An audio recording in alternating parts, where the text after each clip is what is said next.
Friends, आप सब खुश रहिए। आज हम पढ़ने वाले हैं general entry from DK Goyal class 11th illustration number 11th। Friends, general entry की हमने पहले भी वीडियोस डाली थी। हमने बताया था कि जनरल एंट्री सॉल्व करते समय हम अपने माइंड में गोल्डन रूल का ख्याल हमें रखना पड़ेगा, क्योंकि गोल्डन रूल अगर नहीं समझ पाएंगे तो कोई एंट्री करना बहुत मुश्किल होगा। तो गोल्डन रूल हमें क्या बताता है फ्रेंड्स कि debit the receiver and credit the giver, यानी बिज़नेस की बाउंड्री, ये आपका बिज़नेस है, किसी जगह है कोई आपकी। अब इस बिज़नेस के अंदर जो भी चीज़ आएगा वो डेबिट में रिसीव होगा, बिज़नेस के अंदर जो चीज़ आएगा वो डेबिट में रिसीव होगा, और जो चीज़ आपके बिज़नेस से बाहर जाएगा वो चीज़ आपके बिज़नेस के क्रेडिट से बाहर चला जाएगा। जैसे आपके बिज़नेस के अंदर परचेज़ आया तो परचेज़ डेबिट में आएगा, फर्नीचर आया फर्नीचर डेबिट में आएगा, कोई भी चीज़ आई।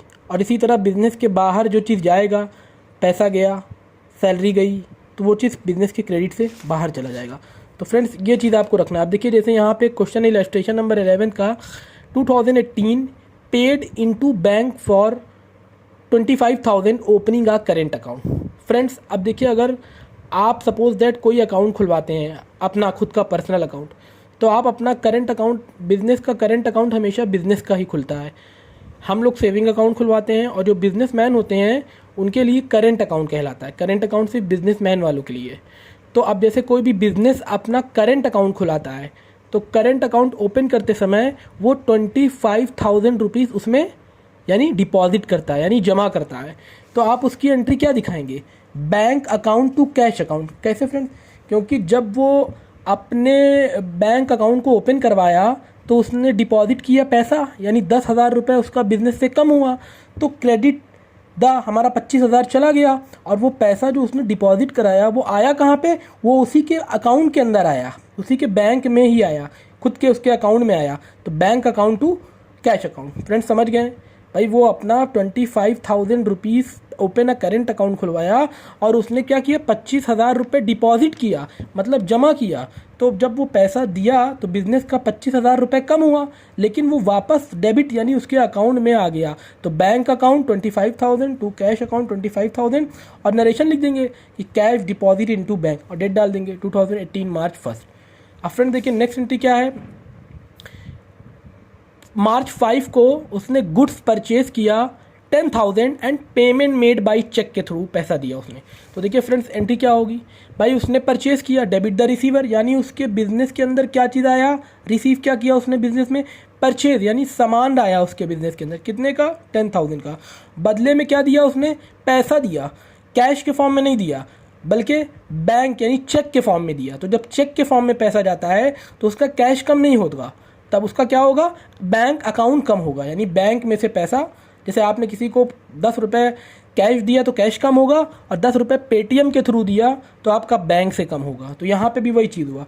अगर वो 10,000 रुपीज़ जो सामान परचेज़ किया है वो यानी ऑनलाइन, यानी बैंक के थ्रू दिया है, चेक के थ्रू दिया है, तो उसका 10,000 रुपये कम हुआ बैंक से। तो एंट्री दिखा देंगे purchase account to bank account, और नरेशन दिखा दीजिए गुड परचेज किया उसने और पेमेंट मेड थ्रू चेक, एकदम ईजिली।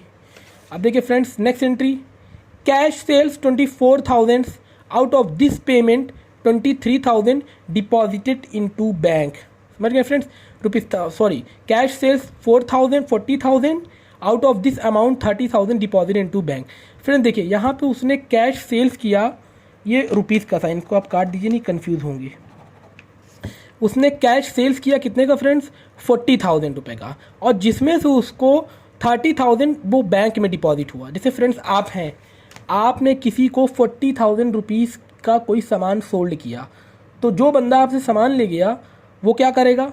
10,000 आपको कैश दे दिया, और बाकी का 30,000 वो आपके अकाउंट में ट्रांसफ़र कर दिया। तो पैसा देखिए आपका दो जगह आया, 10,000 कैश में भी आया और 30,000 बैंक में भी आया, और सेल्स टोटल 40,000 की है। तो देखिए, उसके क्वेश्चन साफ साफ कह रहा है ना कि कैश सेल्स किया उसने टोटल कितने की? 40,000 की। लेकिन आगे कह रहा है आउट ऑफ मतलब इसी में से दिस अमाउंट, यानी दिस अमाउंट 40,000 में से 30,000 वो डिपॉजिटेड कहाँ पे हुआ, यानी पैसा कहाँ पे आया, उसके अकाउंट के अंदर। तो अब देखिए आप भी वही करेंगे, तो मतलब बाकी का 10,000 कहाँ आया होगा, वो इसके पास कैश आया होगा। तो देखिए कैश में 10 आया, बैंक में 30 आया, और 2 सेल्स के नाम पे 40,000 की सेल्स। समझ गए फ्रेंड्स, आपने किसी को 40,000 की सेल्स किया तो 30,000 उस बंदे ने आपको बैंक में दिया और 10,000 कैश में दिया। होता है नॉर्मल ऐसे, आप गए कहीं सामान परचेज करने 40,000 का कहीं मॉल से, तो 10,000 आपने कैश दिया और बाकी का 30,000 आपने बैंक दिया। तो देखिए बिजनेसमैन ने 2 जगह रिसीव किया ना पैसा, एक तो 10,000 कैश के फॉर्म में रिसीव किया और बाकी का 30,000 बैंक के फॉर्म में रिसीव किया, और 2 सेल्स टोटल दिखा देंगे 40,000 की। अब फ्रेंड्स देखिए फ्रेंड्स मेरी तबीयत ठीक नहीं है, इसलिए कल वीडियोस मैंने ही डाउनलोड किया था, लेकिन आज फिर भी कोशिश करके बनाया हूँ। देखिए अब फ्रेंड्स नेक्स्ट क्वेश्चन जो है अपने मार्च 10 का, विड्रॉ फॉर प्राइवेट यूज़ 5,000। देखिए जब कोई इंसान अपने बिजनेस के अंदर से पैसा निकालता है अपने प्राइवेट यूज़, यानी प्राइवेट पे खर्च करने के लिए, अपनी पर्सनल ज़रूरतों पर खर्च करने के लिए, शॉपिंग करने के लिए, घूमने के लिए, है ना, तो उसको बोलते हैं ड्राइंग्स अकाउंट। यानी बिजनेस के अंदर से जब पैसा हम अपने पर्सनली यूज़ के लिए लेते हैं तो वो हमारा ड्राइंग्स कहलाता है। तो यहाँ पे एंट्री क्या करेंगे, drawings account to cash account, मतलब आपके बिजनेस से इतना पैसा 5,000 कम हो गया। और ड्राइंग्स डेबिट में क्यों आया, क्योंकि आपने अपने बिजनेस से पैसा निकाला ड्राइंग्स के नाम पे, तो ड्राइंग्स यानी आपने बिजनेस में रिसीव किया, यानी ड्राइंग्स अमाउंट, ड्राइंग्स को एक तरह से आपने बिजनेस में एक तरह से बोला कि हमको इतना पैसा बिजनेस से चाहिए, तो बिजनेस ड्राइंग्स को रिसीव किया। ठीक है, बिजनेस ड्राइंग्स को रिसीव किया, debit the receiver credit the giver. आपने बिजनेस में से ड्राइंग्स को बोला कि हमको 5,000 रुपये ड्राइंग्स के नाम पे चाहिए, तो ड्राइंग्स आपके बिजनेस ने रिसीव किया। ठीक है, ले लीजिए आप। तो drawings account to cash account, तो amount withdraw from private use दिखा देंगे। अब देखिए next question, withdraw from bank for private use. अब देखिए ऊपर वाली और नीचे वाली एंट्री बिल्कुल सेम है।